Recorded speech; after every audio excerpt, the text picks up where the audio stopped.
पंतप्रधान मोदी उद्या 4 महत्त्वाच्या बैठका घेणार। दहशतवादी हल्ल्यानंतर पुढे काय कारवाई करायची याची आखणी करण्यासाठी बैठकांचं सत्र। पहलगाम हल्ल्याचं पाकिस्तान आर्मी कनेक्शन।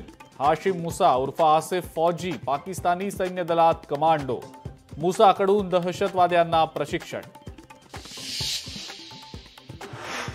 पहलगाम दहशतवादी हल्ल्यात महाराष्ट्रातल्या मृतांच्या नातेवाईकांना 50 लाखांची मदत आणि शासकीय नोकरी देणार।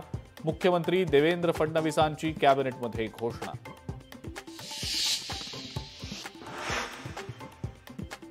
पहलगाम दहशतवादी हल्ल्यानंतर संसदेचं विशेष अधिवेशन बोलावण्याची विरोधकांची मागणी।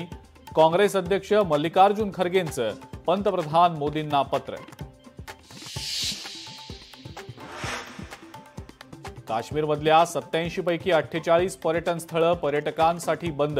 इतर ठिकाणी चोख बंदोबस्त। पहलगाम दहशतवादी हल्ल्याच्या पार्श्वभूमीवर सरकारचा निर्णय। शिंदे समितीकडून चौथा अहवाल राज्य शासनाकडे सुपूर्द। मराठा समाजाच्या 58 लाख कुणबी नोंदी मिळाल्याची माहिती, तर सरकारनं हा चौथा अहवाल स्वीकारू नये, लक्ष्मण हाकेंची मागणी।